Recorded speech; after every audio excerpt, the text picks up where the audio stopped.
Hola, muy buenas tardes, bienvenido una temporada más y esta es ya la quinta temporada a Legión Novena, a vuestro programa favorito de historia que vuelve un año más, vuelve después del verano como siempre, como le vamos haciendo pues desde el año 2020 cuando empezamos este proyecto, cuando empezamos este podcast que la verdad que desde que empezó no ha dejado de generarnos la misma ilusión por la historia, el mismo interés y el mismo deseo bueno, de querer transmitir todo lo que buenamente conocemos, sea más, sea menos, sea de una manera más amena, lo consigamos hacer de una manera menos, pero yo creo que desde el primer día hasta el día de hoy, este programa no ha mantenido su esencia, no la ha perdido de intentar transmitir nuestra pasión por la historia. Y aquí estamos, otro mes de septiembre más, otro año más, para que nos escuchéis en los distintos programas que hagamos de esta temporada y lo hago como siempre con con mis dos compañeros eternos de Legión Novena, que son Daniel Caparrós y Antonio Murillo. Muy buenas tardes a ambos. Bueno, pues buenas tardes, estamos de vuelta, quinta temporada. Empezamos en pandemia, fue, ¿no? Empezamos en Claro, pandemia, Sí, efectivamente. pues ya ves, pues sí. justo cuando acabó el verano y como ya no había guiri, pues nos teníamos que encerrar otra vez en la casa, ¿sabes? Es Yo creo que verdad. los tres recordamos perfectamente ese programa, ¿verdad? Sí. Sí, que nos pusimos ahí a divagar un rato largo ahí de la que es la historia. Te digo una cosa, Rafa, siempre volvemos cuando acaba el verano, pero bueno, yo entiendo que eso decirlo en Córdoba es fácil, pero aquí el verano hace ya un mes que se acabó, por lo menos, ¿sabes? Bueno, y aquí no ha terminado. Aquí no ha terminado, aquí tampoco, y eso que aquí hace un poquito más fresco que en Córdoba, pero Y aquí no ha terminado. Pero bueno, por lo menos sí a nivel de calendario, ¿no? Sí a nivel de calendario. Psicológico, ¿no? Por lo menos ha terminado psicológicamente. Exactamente. O hasta finales de noviembre no se nota. Totalmente. Quería decir que no sé si recordáis, que esto no lo sabe la gente, la intrahistoria que tuvo el primer programa, que recordáis que tuvimos que volver a grabarlo entero ah, sí, porque no se sí. escuchaba, con lo Es que ello verdad. supone, ¿no? De esa pérdida de espontaneidad, ¿no? Que tiene volver a grabar un programa de nuevo. Sí, Buah, porque luego sueltan las bromas de la misma Claro, manera que las sueltan quedan feísimas, quedan feas ahí sin espíritu, ¿sabes? No, fue un sí, poco lío, porque además con los micros para arriba para abajo, bueno, ya está. Al final dijimos antigua usanza. Y ya Y ya está. está. Y aquí seguimos, Sí, sí. y aquí seguimos una temporada más y la vieja guardia. y vamos a comenzar esta temporada situándonos en la Edad Media de nuestro país, la Edad Media de la península ibérica, y vamos a hablar sobre una figura que no había pasado todavía por el programa y que quizás es una de las figuras más importantes de la Edad Media en nuestro país, que es el rey Alfonso XI, el reinado de Alfonso XI. Para situarnos cronológicamente, estamos en la primera mitad del siglo XIV y en estos momentos todavía, hasta finales del siglo XV, pues en estos momentos todavía no se ha completado el proceso de reconquista del territorio musulmán. De hecho, lo que siempre se nos ha comentado un poco en clase, o yo creo que la idea que tenemos, la sensación que tenemos nosotros, es que desde que se conquista el Valle del Guadalquivir, después de las Navas de Tolosa, con esa expansión militar protagonizada por Fernando III, desde ese punto hasta la conquista definitiva de Granada por parte de los Reyes Católicos, como si hubiera un stand-by, ¿no? Porque Castilla entra en esa inestabilidad crónica, ese conflicto, ¿no? Monarquía-nobleza que va a suponer esa inestabilidad política en Castilla, ¿no? Y parece que todo se queda en stand-by, sin embargo, hubo varias operaciones muy interesantes en el tema de la reconquista y que fueron decisivas para que luego, finalmente, los reyes católicos terminaran con este proceso, ¿no? Y una de esas batallas, uno de esos procesos decisivos, es el que vamos a tratar hoy en el programa, que es la batalla del Salado, una de las batallas más importantes de este periodo, pero ya no solamente de este periodo, es que trasciende a toda la Reconquista, quizás una de las más importantes de los 8 siglos que dura la Reconquista. Desde luego que en el top 5 batallas reconquistas está la del Salado 100%, vamos. Junto a Toledo y Navas de Tolosa, Sin Mm, embargo, a nivel de cultura general, no se conoce. no, vaya, es que eso, Navas de Tolosa yo creo que ha trascendido tanto y tiene tanta importancia en el Claro. imaginario de la Reconquista y tal, que las demás son como un poco, quitando la conquista de Toledo, que Mm. tampoco fue una batalla. Y me atrevería a decir que incluso dentro del ámbito de historiadores que no son medievalistas, no la tienen en cuenta. O no la conocen tanto. Y ahora hablaremos de ello, pero realmente no es que tuvo más importancia que las Navas. De alguna forma, realmente es una batalla, de alguna forma es más definitiva que las Navas de Tolosa, en cierto aspecto. Eh, En un aspecto distinto al que hablan las Navas, pero que podría ser igual de importante que las Navas. De hecho, en el momento lo fue para la cristiandad, ¿no? Pero bueno, ahora hablaremos de todo eso, si acaso Sí. más al final, y ya está. ahora ya nos ponemos a divagar bien sobre eso. Pero vale, ¿por dónde empezamos entonces? Porque Pues tenemos mira, ahí al final. lo que podemos señalar en primer lugar es que yo creo que a todos nos suena cuando hablamos de cuando se producen los reinos de Taifa, que ya por primera vez existe esa debilidad frente de los pequeños reinos musulmanes frente a los reinos cristianos, cómo van a ir progresivamente entrando en sucesivas oleadas a la península ibérica distintos pueblos norteafricanos. Yo creo que a todos nos suenan los almorávides, yo creo que a todos nos suenan posteriormente los almohades, pero hay otro pueblo norteafricano que quizá no nos suene tanto, que también intentó entrar en la península y integrar de nuevo las taifas en su reino norteafricano. Ese pueblo fueron los benimerines y es aquí el punto álgido de conflicto, el punto álgido de contacto entre este pueblo norteafricano y la corona de Castilla. ¿Qué podemos saber de este pueblo benimerín, Dani? Pues digamos que los benimerines es una tribu bereber, ¿no? Que es lo que hace es sustituir. Vamos un poquito antes, principio del siglo XIII, Navas de Tolosa, ya sabemos que hay, como ha dicho Rafa, esos almohades, a todos nos suena, Almorávid de Almohades, no vamos ahora a adentrarnos en eso porque ya lo hemos dicho además aquí muchas veces. Hay Digamos que los muchos almohades programas aquí. empiezan a perder poder, no solo en la península, sino también en Marruecos, a mediados de la segunda mitad del siglo XIII. Y entonces los benimerines van a ocupar ese espacio, ese hueco que dejan los almohades. Son otra tribu bereber, ¿vale? Ellos van a compartir, tanto con almorávides y almohades, esa idea de la expansión territorial, ¿vale? De hecho, en 20 años dominan todo el Magreb y se expanden hasta las fronteras de Túnez, Argel y demás, ¿no? Una vez dominan ese territorio, digamos que a partir de la década de los 70 del siglo XIII, empiezan a mirar la península ibérica, ¿no? ¿Por qué? Y ahí es muy importante. Nuestro protagonista de hoy, para que ya lo vayamos sabiendo, va a ser Alfonso XI de Castilla, ¿no? Alfonso XI. No Alfonso X, que es de las cantigas que hemos dicho, Alfonso XI, ¿vale? Pero ¿qué pasa? Que antes Alfonso XI, si es el 11 es porque había otro rey antes, ¿no? Evidentemente. Igual Evidentemente. que lo que ocurre que hay. ¿Por qué los beriberines miran a la península? Hay una debilidad en los gobiernos de los reyes anteriores, ¿vale? Tenemos Alfonso X, tenemos Sancho IV, Fernando IV. Coinciden muchos de ellos que empiezan a ser reyes con minorías de edad, dominadas por tutores, que eso era muy común.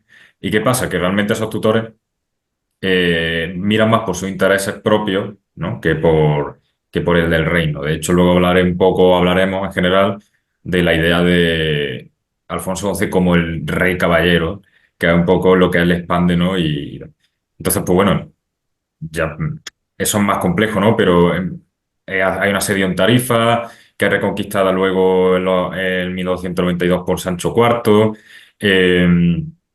Luego, en 1294 tenemos el famoso episodio de Guzmán el Bueno, que, bueno, no sé si alguna vez lo hemos nombrado.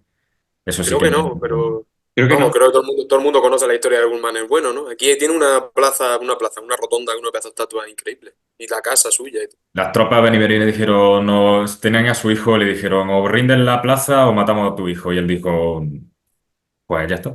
Les Mala Hacedlo. tiró, suerte, ¿no? dice la leyenda que les tiró el cuchillo desde lo Le alto tiró el del cuchillo. castillo. En plan, ahí tenéis. Me Es un rendí yo en símbolo, ese símbolo, ¿no?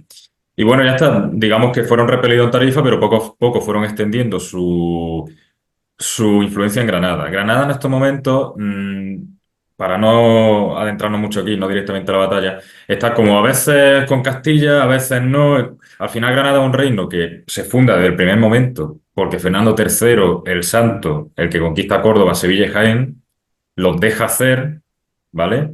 Tiene un trato con el que será el primer rey o sultán de la dinastía, que es Muhammad ibn Nasr, ¿no? El primero de ellos, tras las conquistas de Jaén, y le dice, oye, tú funda tu reino en Granada si eres vasallo, ¿no? Y a partir de ahí empieza esa situación de vasallaje que realmente va a perdurar siempre. Lo que pasa es que hay momentos de conflicto entre Castilla y Granada, igual que hay momentos de paz, y en este momento, pues Granada mira a los benimerines como, bueno, a ver qué pasa, ¿no? Tampoco querían verse conquistados por los benimerines, en ese sentido, ¿no? Entonces, bueno, ya en este momento tenemos a Alfonso XI por ahí con su minoría de edad y en 1329 los benimerines, aprovechando esa inestabilidad castellana, porque todavía Alfonso no había sentado la base del poder, se hacen con la ayuda de Granada, conquistando Algeciras. Y bueno, ¿qué pasa con eso? Que una vez conquista Algeciras, tiene un paso a la península fácil. De hecho, también el paso que utilizaron, ¿no? Al principio de todo, ¿no? En aquel 711, ¿no? Entonces, Y entonces, pues bueno, ya de ahí nos quedamos casi menos de 10 años antes de la gran batalla del Salado. Esa es la situación un poco, ¿vale? De que hay. Entonces Sí. ya crece Alfonso XI, estamos ya en la década de los 30 del siglo XIV y está Algeciras tomada, los benimerines por aquí. Entonces yo creo que ahí ya nos colocamos donde nos ocupa hoy, ¿no? Yo creo que la situación de Granada era bastante complicada, porque por un lado, ellos son vasallos de Castilla, ellos evidentemente no les interesa el conflicto con un reino muy superior como era el castellano, pero al mismo tiempo a ellos tampoco les viene mal que el cruce del estrecho se mantenga abierto para los pueblos norteafricanos por si en algún momento le tienen que echar una mano Claro. eh, contra Castilla. Y al mismo tiempo ya hemos visto como la ayuda de Almorávides y Almohades no es una ayuda desinteresada, es decir, tanto Almorávides como Almohades habían conquistado, habían anexionado las taifas para su propio imperio y podría haber ocurrido perfectamente si los merines llegan a la península. Que de hecho los claro, benemerines estuvieron conquistando a todo el mundo islámico norteafricano. Claro, creo que el sultán de Granada seguramente no quería verse cómo se vio Al-Mutamid con los almorávides. Claro. Con claro. ahí de primera diciéndole, oye, ayúdame. Y dice, sí, sí, te voy a ayudar, pero la silla esa bonita que no te sientas me la dejas, ¿sabes, chato? Bueno, Yo que Al-Mutamid le gustase mucho. terminó sus días en la pobreza, ¿no? Pagando por el norte de África, ¿no? Es que la propia Granada pre-nazarí fue conquistada por los almohades también, ¿no? Y Claro. pre-almorávides, que eran los ciríes. Entonces, bueno, ahí hay una forma de... Pero es verdad, Rafa, ¿no? Granada yo creo que ahí se ve un poco... En el filo de la navaja, ¿no? Pero hay una cosa que es fundamental también entender en el contexto en el que nos movemos ahora mismo, en el contexto castellano, que las guerras civiles y los conflictos internos que tiene, porque cuando se muere Sancho IV y luego ya llega al trono Alfonso XI, este va a tener un conflicto con los herederos legítimos de ese Sancho IV, que son sus hijos, que son los infantes de la cerda. Mm. Sí. Y va a haber una serie de conflictos que van a desgastar bastante las arcas públicas del monarca castellano, enfrentándose a estos infantes de la cerda que son los hijos de Sancho IV. Que si no recuerdo mal, Alfonso XI es hermano de Sancho IV, ¿no? Ahora mismo no lo recuerdo bien. La verdad es que ahora mismo no lo recuerdo yo Porque, o tampoco. sea, ahora lo busco y Sí. salimos de duda. Pero el caso es que la ley del mayorazgo, que imperaba por aquel entonces, suponía que tenían que subir al trono estos infantes, algunos de estos de los infantes de la cerda. Y claro, Alfonso XI al tomar el poder. Hay una serie ahí de desgaste interno bastante importante, que es lo que estaba diciendo antes Dani, lo que aprovechan muy bien los benimerines.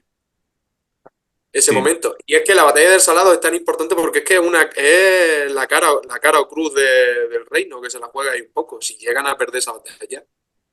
Eh, hombre, no estoy diciendo otro 711, ¿no? Pero quizás hubieran entrado ahí otra vez un poco Mm. tranquilitos porque el reino de Castilla, entre tantos conflictos, estaba un poco fastidiado, la verdad. Y encima, para colmo, Alfonso XI también tenía otro problemilla, que es que su esposa María de Portugal no le gustaba tanto. Y no contento con eso, se va con Leonor de Guzmán, que de ahí nacerán, como sabemos, la dinastía Trastámara y tal, los, ¿cómo se llama? Los Enrique II, el primero de todos, de las Claro, Mercedes, ¿no? claro, que Y de Alfonso XI van a surgir luego su hijo y su hijo ilegítimo van a terminar claro, Pedro el pegándose Cruel, entre ellos. Pedro I el Cruel y Enrique II de Trastámara. Exactamente. Lo importante de esto, sobre todo para este contexto, es que debilita un poco las relaciones con el que es su suegro, que es Alfonso IV de Portugal, que es el padre de María de Portugal. Su esposa legítima. Claro, su esposa legítima. Y bueno, ahora veremos lo que pasa al final, pero claro, de primera es como suegro no. Vos es pasado, viste para allá, hombre, ¿no? ¿Sabes lo que te digo? Le diría, Claro, porque Antonio cuenta un poco la amenaza de Benimerín, una vez que se toma Algeciras, es completamente real y finalmente Alfonso XI tiene que tragarse un poco su orgullo y decirle a su suegro, por favor, ayúdame.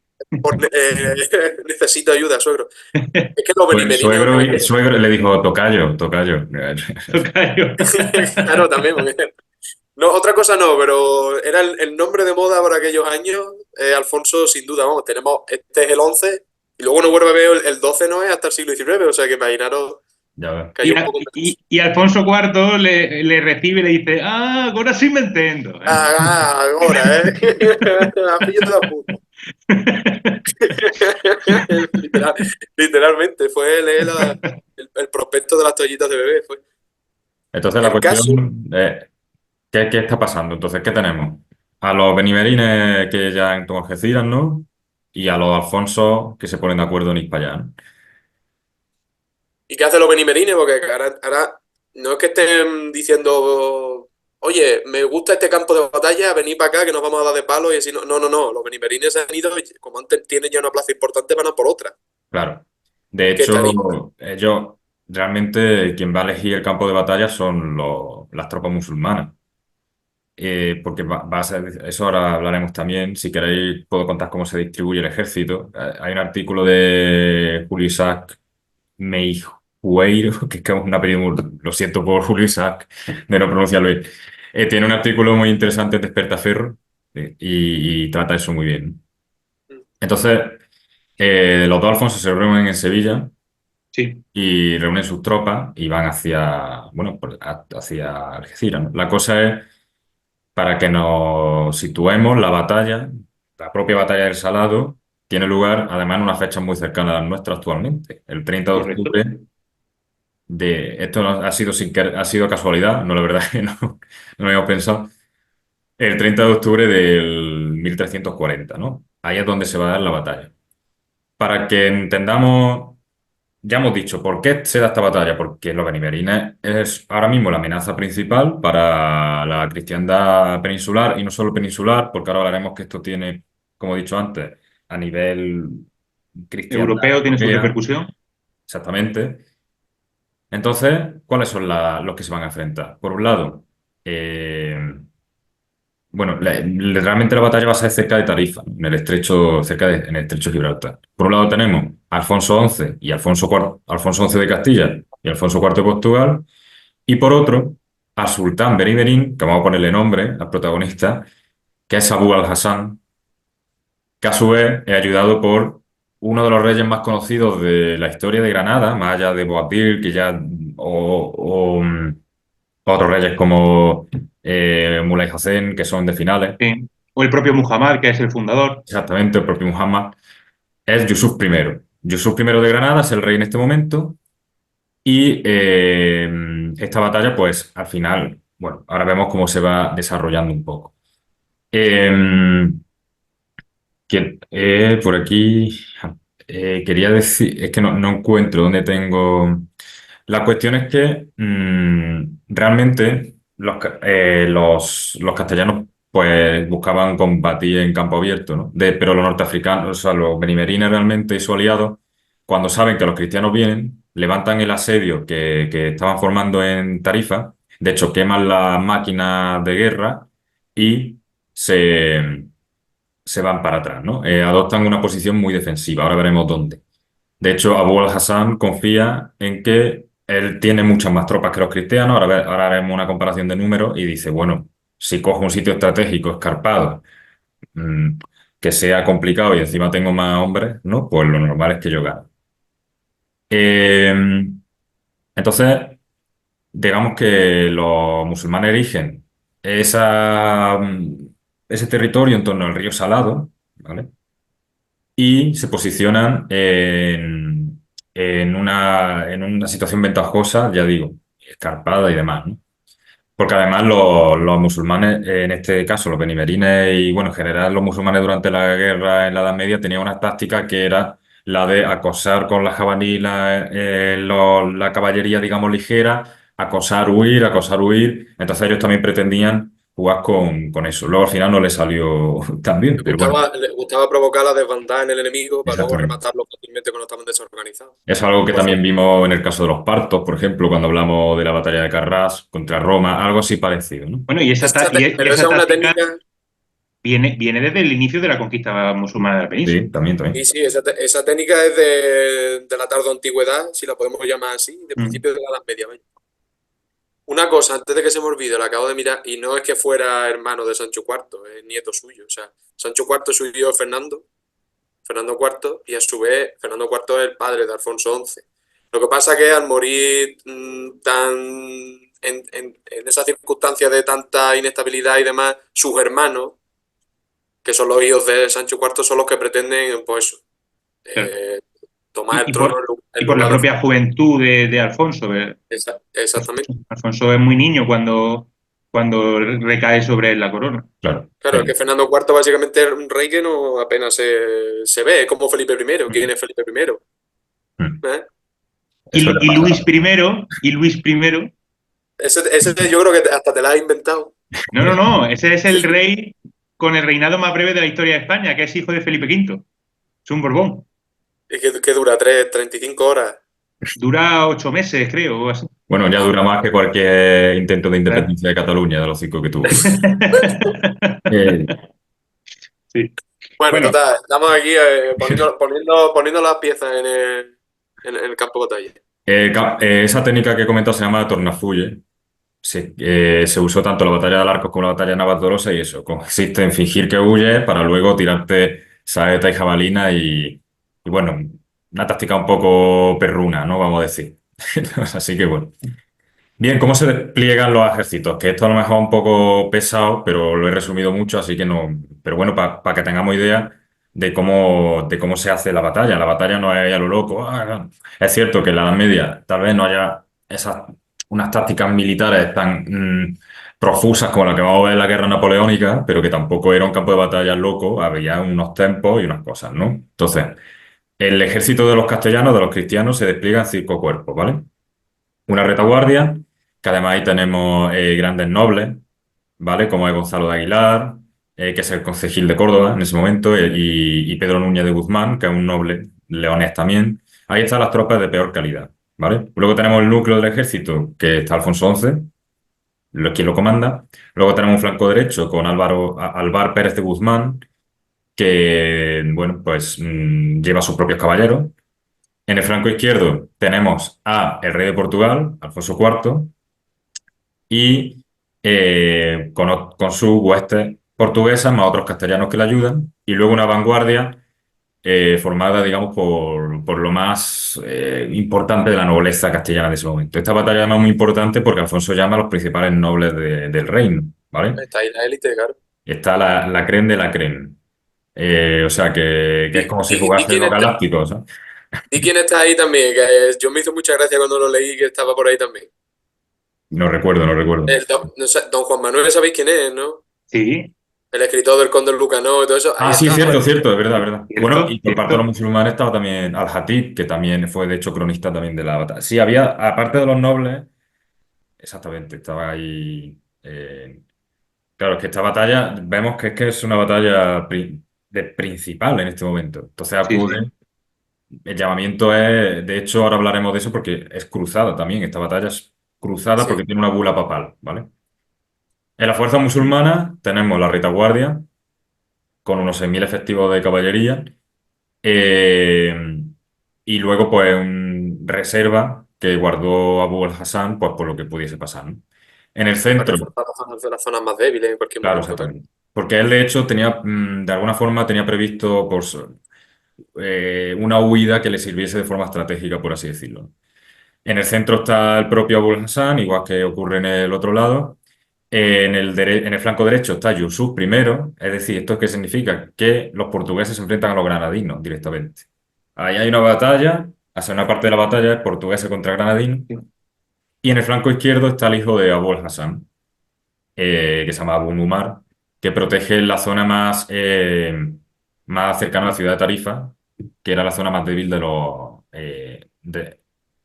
bueno, lo que ofrece mejor ventaja contra los cruzados. Ujú. Y ya está. Es Realmente que solo... Dime, vas a Antonio. decir, vas a decir ahora algo de, o sea, me refiero, vas a hablar del número de tropas que había supuestamente, Tengo porque por es ahí que algunos números, a ver si coinciden con los tuyos. Y yo creo que así no yo se... lo que he leído, pero se acercarán, pero según he leído, las tropas musulmanas superaban bastante a las cristianas. Totalmente, eso sí. Y Eso es verdad. dentro de las propias tropas cristianas, las castellanas evidentemente superaban por mucho también a las aportadas por Afonso IV de Portugal.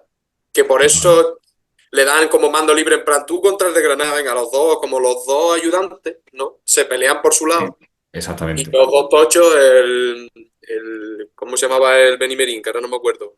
Abul Hassan. El Hassan y Alfonso, el Abu Hassan y Alfonso XI se pelean por su lado. Vamos, lo que yo he leído, un artículo de Javier, espera que me ha salido, Peralta, dice que bueno, que las crónicas como siempre inflan los números, pero que unas estimaciones se dice que el ejército cristiano pudo reunir 22.000 soldados, mientras que el musulmán tendría el triple. Y eso es lo que he leído yo, que los musulmanes eran alrededor de 60.000 y los cristianos como 20 y poco. Exactamente. O sea que, hostia, de primeras dices, vale, es verdad que un número mayor, un número importante de las tropas musulmanas eran las típicas tropas, bueno, no de leva, pero casi de leva, infantería muy ligera, poco adiestrada y más o menos regular. Pero, joder, la diferencia numérica es bastante importante ahí. Eso es verdad. La mayoría de las fuerzas musulmanas no tenían parangón con la tecnología militar de los cristianos. Estaban peor armadas y peor protegidas. Sin embargo, la caballería cristiana, por ejemplo, era más potente. Y aparte, no solo es que tuviesen más soldados los musulmanes, sino que ellos habían elegido la posición en el combate. Tenían esa ventaja, ¿vale? De hecho, es que los cristianos tenían que verse obligados a cruzar el río para plantar batalla. De hecho, hay dos intentos para cruzarlo porque de primera no sale muy bien. Ahí hay un poco de... Entre los nobles de Alfonso hay un par de problemas. De hecho, hay uno en concreto, no recuerdo ahora cuál era. Don Juan Creo Manuel. que fue de Juan Manuel, fue de Juan Sí, fue Don Manuel Juan Manuel. que le decían, cruza, cruza, tío, que no, hombre, Sí, que por aquí sí. no se puede, que no sé qué, y de indecisión y demás, llegaron hasta desconfiar de y todo. Sí, sí, le llegó incluso a pegar un bastonazo a su alférez diciendo que no, que aquí se hace... Y al final creo que fueron los hermanos Gonzalo y Garcilaso Ruiz de la Vega, que también eran nobles los que iniciaron el cruzar. Pero bueno, la cuestión es que al final, a pesar de que costase, sí que los cristianos consiguieron cruzar el río. Y, eh, y bueno, en un principio los cristianos se pusieron por delante, pero hubo un contraataque musulmán que fue bastante duro y se vieron obligados los cristianos a abandonar esa cabeza de puente que habían conseguido y retroceder, ¿no? Entonces luego hay un segundo intento realmente de cruzar el Salado y ahí ya pues cruza Alfonso XI junto con otros nobles y la vanguardia, flanquean a los musulmanes, escalan hacia una pequeña colina que quedaba a la derecha de los benimerines y fue ahí cuando ya la batalla se empieza a descontrolar. Mm, pues en ese momento se desmonta un poco el ejército y eso finalmente va a llevar a la victoria Y eso cristiana. termina beneficiando a los cristianos, porque ahí es cuando se vuelve un poco loca la cosa. Es verdad que al estar el río como frontera natural, no lo tenían un poco controlado, y cruzar un vado en una batalla es prácticamente una sentencia de muerte. Sí, Al conseguir eso y ya desorganizarse un poco la contienda y demás, y teniendo en cuenta la calidad de las tropas, los cristianos logran al final imponerse. Pero es muy importante también lo que hace la guarnición de Tarifa. totalmente. Porque a Tarifa la estaban asediando y de hecho los cristianos primero mandan dos de estos que van, joder, emisarios, joder, que no me sale la palabra, a decirle, pues si no os peleáis con nosotros aquí delante de la ciudad, vais a ser unos cobardes, le dieron los musulmanes. No, no, nos vamos a pelear donde yo te diga que para eso vamos a ir para allá ahora mismo. Y por eso se pelean en el río El Salado. Pero el caso es que abandonan el asedio de la ciudad, queman las máquinas de asedio para que no caigan en manos de los cristianos, evidentemente, pero es que la guarnición sale de allí y va a atacar por una zona en la que no se la esperan. De hecho, eso posibilita que durante la batalla, con el desconcierto y demás, puedan llegar las tropas cristianas al centro de operaciones musulmán, que es donde está la tienda del sultán y tal, con los cofres y demás. No sé por qué se llevaban las riquezas a la Sí. batalla. Y llegan allí en nada y menos. Y ahí, gracias a eso, al desconcierto que había y a la ayuda que ofrece la guarnición de Tarifa en lo que es la batalla esta. De hecho, ahora que has Eso dicho también, eso fue problemático también en parte para el ejército cristiano porque muchos soldados se descontrolaron con arrasar con el botín y se fueron de la batalla. O sea, que fue literalmente claro. así. Y pasa que luego volvieron, pero, pero hubo problemas. Y Alfonso de Portugal tuvo al principio problemas también con Yusuf. Allí no Eso te iba iba a decir perdiendo. que estaba perdiendo, o sea, el rey de Portugal estaba perdiendo, pero claramente, y si no llega a ver todo este lío y llegan a auxiliarle, el rey de Portugal ese día no hubiera sido Alfonso IV, pues tendría que haber Sí, sido... sí. Estaba perdiendo y luego ya con todo este lío pudieron los demás cristianos, los que estaban asediando, digamos, el núcleo, irse con ellos y ayudarle.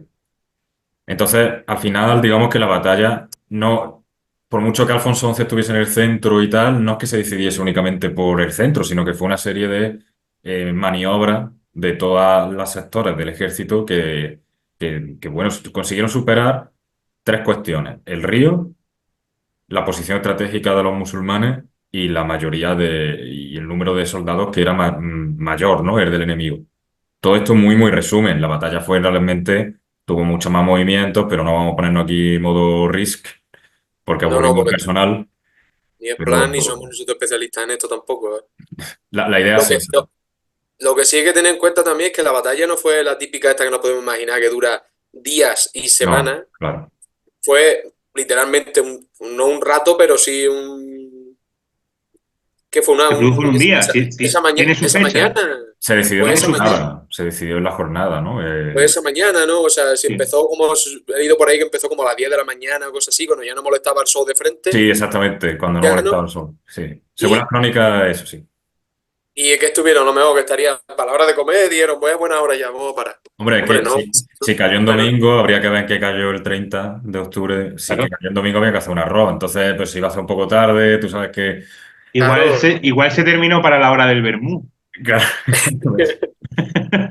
claro, el pero hay que hacerlo a su hora, no lo puedes hacer más claro, tarde, porque desde que se cae ya el sol, no se está a gusto en el campo, tú hombre, que sabes. tú sabes que cuando hay que echar arroz hay que echarlo. Si no, luego ya... Claro, Si hasta- no se pasa, si y no se cuando hay que pasa. sacar, y El cuando hay que arroz tiene sacarlo su del fuego hay hora. que sacarlo, ¿eh? El arroz tiene su hora y allí dejaron a uno con el pero haciéndolo. Allí dejaron a don Juan Manuel, que como estaba ahí ya hasta las narices, le dijeron, mira, Sí, vete yendo tú, vete Deja- guisando el romero. Dejaron a uno a la sombra de una encina, ¿no? Con un delantal y el pero haciendo el sofrito. Hostia, qué guapo, pero te lo entonces, imaginas, en bueno, verdad, que buen pero tenía que hacer para 20 y pico mil tíos. Pero bueno, él pensó bien, dijo, bueno, 20 y pico Segu- mil, de los que igual quedarán vuelve la el mitad, 27.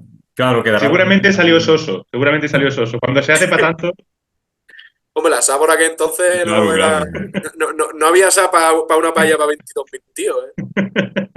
No había. Pero, ¿lo harían vegan friendly o no? El arroz.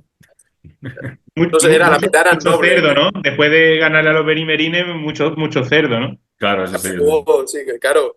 Pero eso entonces se la comerían antes, ¿no? Por si acaso, para un poco de repelente, ¿eh? Pero bueno, que aquí en el andaluz el vino Sí. Corría a raudales Como también. tiene que ser. Bueno, es Eh, evidente que la victoria castellano-portuguesa en el Salado fue un golpe definitivo a la amenaza que suponían los benimerines en la península, ¿verdad? bueno, Claro, una cosa, cortamos un poco vamos a cortar aquí y os lo contamos después de venir, porque del se nos va a breve acabar. inciso de 1 segundo. Perfecto.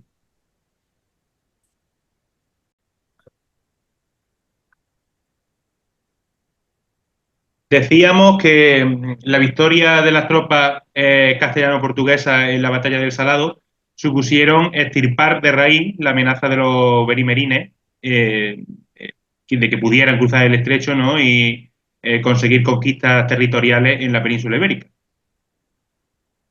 Exactamente. Y Esa es además, lo que la gran cosa. estábamos... Que, perdona, Dani, ¿qué has No, he dicho dicho? que esa es la gran cuestión, que es lo que debe quedar claro a quien nos esté escuchando, que es el fin de la amenaza, es el cierre total ya, ¿no? Mm. Es que eso es lo fundamental también de esto, porque con esta victoria lo que se logra es poner el fin, sí, es que se pone el fin a los intentos de, ya no solo de los benimerines, sino de los demás pueblos norteafricanos, musulmanes, etcétera, etcétera, que querrán asaltar la península en algún momento, no van a poder, porque no tienen la posibilidad, porque no tienen un puerto fiable, ¿no? Por el que hacerlo. Y es muy importante, porque a lo largo del siglo XIV y durante el siglo XV, la historia de Castilla es, bueno, y la de Aragón también, es de una inestabilidad interna increíble. O sea, si no se llega a cerrar el paso del estrecho y pasa a otro pueblo con una con la misma fuerza con la que pasaron, a lo mejor llegaron en el 711 o luego los almorávides, los almohades y demás, no sabemos qué hubiera pasado. Y es fundamental esta batalla del Salado, por eso mismo. Porque luego tenemos la guerra civil entre Pedro I y Enrique II. Pero es que luego tenemos el conflicto entre nobleza y monarquía que se extiende durante lo que queda del siglo XIV y durante todo el siglo XV hasta casi finales con Isabel II. Porque recordemos que hasta Enrique IV, Isabel I. Isabel I. eso es Isabel I, ¿te imaginas? Isabel II, gracias. Incomparables, incomparables. Sí, bueno, eso es que Incomparable. es la mayor decaída de un nombre, de un rey o de un personaje, jamás. Isabel I está aquí, y luego Isabel II ni se ve de lo fondo que está. Pero bueno, el caso es que Enrique IV, o sea, el hermano de Isabel, este tío, vamos, lo deponen los nobles en la farsa de Ávila para poner a su otro hermano, Alfonso, que luego el pobrecillo pues se muere enseguida. Sí. Pero hasta ese punto, y esto es, si no me equivoco, 1463 o La farsa de 1400. Ávila, Sí, 1465. eso, 1465, ¿ves? Por ahí, mira, me han fallado 2 años. Sí, O sea sí, que imaginaros que pasan. Alfonso XI se muere en 1400, en 1350, si no me equivoco, sí.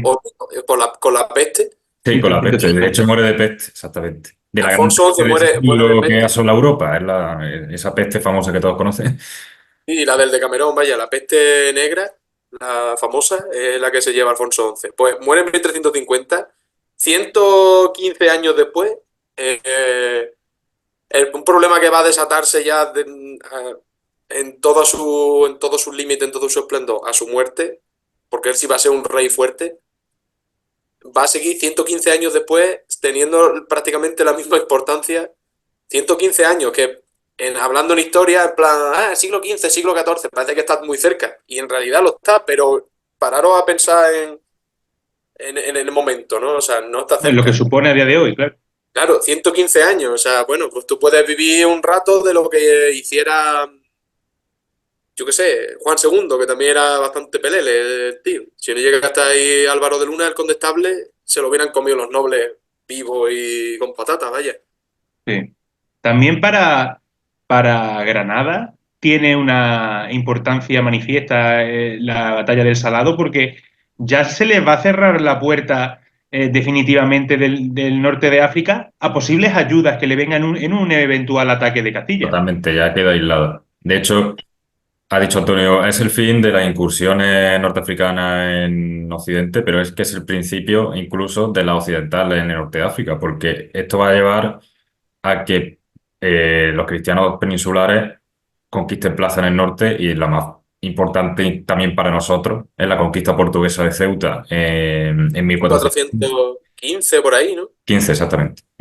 Y aparte, él muere con la peste, pero Alfonso XI, cuidado, porque él aquí se torna de gloria y el tipo al final en su crónica dice que esa batalla, la batalla del Salado, para él considera que es más importante que las naves de Tolosa. Dice, aquella batalla es la que llaman de Úbeda, incluso. Eh, Y no habla ni de los portugueses, de otros que no habla, que por cierto también participaron, pero la verdad que no hicieron mucho, fueron los aragoneses con una flota, pero tampoco, ¿no? Y los Y navarros también mandaron, porque como era cruzada, y eran cruzadas, ¿sabes? fueron 200 navarros a Entonces, pelear y a la batalla del Salado, ¿eh? ya no solo que cierre el estrecho, sino que también al Mediterráneo le viene bien, porque aquí hay implicados también genoveses y otros tantos que estaban en el Mediterráneo y viéndose un poco amenazados por los benimerines, ¿no? Sí. Y Bueno, bueno, los zorros de los genoveses en ocasiones anteriores se habían puesto a favor de los benimerines, que muchas veces pensamos que todo se divide en el relato, consiste, perdón, en el relato maniqueo de moros contra cristianos, ¿no? Y vemos como continuamente esa regla no se cumple. exactamente sí. No sé si son genoveses, a lo mejor me equivoco, pero creo que por ahí también Y estaba. Los de Génova ayudan, porque Génova es aliada de Castilla Entonces eso. cuando le interesa. Y va a hacer otra cosa. Ah, bueno, que Alfonso XI al final es un rey, además lo que hablaba antes, el sentido que le da a la caballería, de la virtud y tal. Él tiene una ideología muy fuerte en todo momento y en todo momento Sí, tiene un discurso ideológico brutal. O sea, a día de hoy a lo mejor se nos hace muy lejano, pero en su momento tuvo que convencer mucho a sus huestes y ser una persona con capacidad de unión y de volver a esa idea de la caballería, de la reconquista y demás. De hecho, mira, esto se puede entender, aunque no es el final del proceso de reconquista, sí que cierra ha sonado un WhatsApp mío por ahí, ¿no? Perdón. Cierra un ciclo muy importante de esta idea de restauración o de reconquista, porque, como hemos dicho, a partir de aquí solamente queda Granada. Y ya no tienes que mirar a la espalda, ya tienes que mirar al frente, ¿no? Y además, en el plano del cristianismo internacional, por así decirlo, la batalla del Salado fue muy bien recibida, porque hacía poco, hacía ya años bueno, hacía poco, hacía ya varios años que se había perdido Tierra Santa, Acre, que fue el último territorio cristiano, y entonces esto fue como una especie de, bueno, animaba un poco, ¿no? Entonces, al final lo que hemos querido con este programa es, bueno, primero que se conozca esta batalla, que yo creo que, como hemos dicho, es poco conocida, y que realmente fue determinante para el devenir de la historia de la península. Tanto sí. en la parte positiva de cerrar el estrecho, como lo que ha dicho Antonio, que si tienes las espaldas cubiertas, por lo mejor te puedes dedicar a matar gente noble, pero si no, no puedes, ¿no? Sí. También para poner un poco en valor la figura de Alfonso XI, ¿no? Que tampoco es muy No conocida es muy conocido. Y y por Y es muy cierto, que importante, es muy reci- importante, por ejemplo, conocemos mucho a Alfonso X con el tema de, bueno, tema eh, cultural, tema cultural, también tema legislativo, la ley de las partidas. sí, Pero si no es por Alfonso XI y el ordenamiento de Alcalá de 1348, la ley de las partidas, como no es que no entrasen en vigor, sino que es como el que las instaura de alguna manera sí, al mismo nivel que el resto de los códigos legales que existían en ese momento, ¿no? Y es muy importante esto, porque el ordenamiento de Alcalá es el primer paso, uno de los primeros pasos que da la monarquía castellana en el reforzamiento del poder real y en lo que es la construcción de la monarquía autoritaria, que luego culminará, date cuenta tú también, porque he estado una heredera de la unión no legítima de Alfonso XI con Leonor de Guzmán, que será sí. Isabel I Trastámara, vaya. y como La siempre, católica, nuestra bonita ciudad siempre tiene relación a los grandes momentos de la historia y en este también lo tiene, ¿no? También tiene sí, relación con Alfonso XI. sí. Alfonso Porque XI está enterrado en la Real Colegiata de San Hipólito, aquí en Córdoba, y bueno, todo el que pueda visitar la colegiata, pues hoy invito a que entréis y que veáis, contempléis la tumba de este rey, que como ya digo, pasa un poco por alto en la historia de la Edad Media de España, quizás no está en esa lista de nombres, ¿no? Como los Reyes Católicos, como Fernando III, incluso como Alfonso VI, ¿no? El conquistador de Toledo, pero sí es cierto que es una figura fundamental por todo lo que hemos hablado, porque se produce ese inicio, ¿no? Durante su reinado del reforzamiento del poder real, porque se alza victorioso en la batalla del Salado y porque tuvo también un reinado extenso, que no era muy común en esa época. No era normal. Y por todas esas cosas estamos hablando de una figura de primer orden en nuestra historia. No solo extenso, sino que supo aunar las fuerzas de su nobleza más importante conjuntamente y plantó cara y vamos. A mí la batalla de Salado me parece esencial, la verdad. E incluso vosotros que vais a ser los profesores del futuro de toda una generación de chavales, Ojalá.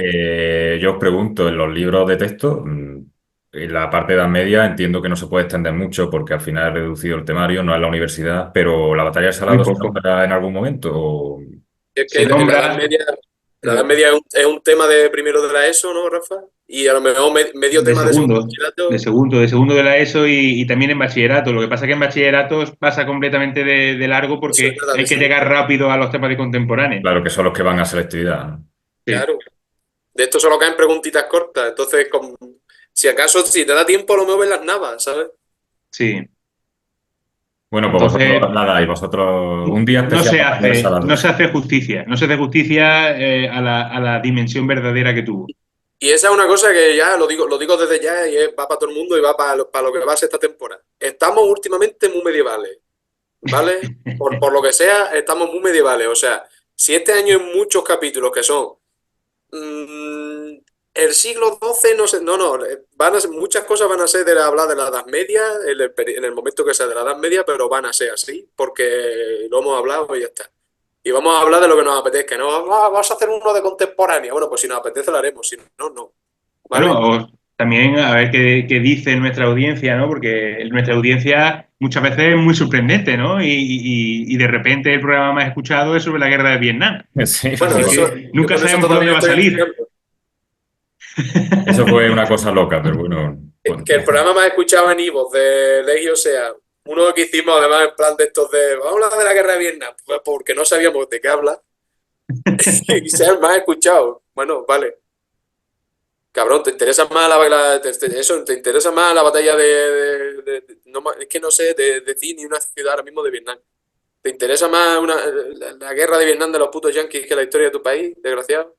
Vete a comer hamburguesas por ahí, hombre. Exactamente. Por la cuenta que os trae, esperemos que este programa de Alfonso XI se convierta en el más escuchado y podamos destronar por fin a la guerra de Vietnam. O si no, la batalla del Salado no habrá servido para nada. Si Ojo, no, ojo. se revolverá de su tumba Alfonso XI para perseguiros a cada uno de vosotros, que no escuchéis el programa. Uf, pues tiene cuidado trabajo, tenerlo como el pobre. enemigo. Cuidado, con tener a Cuidado Alfonso. con tenerlo como enemigo, ¿eh?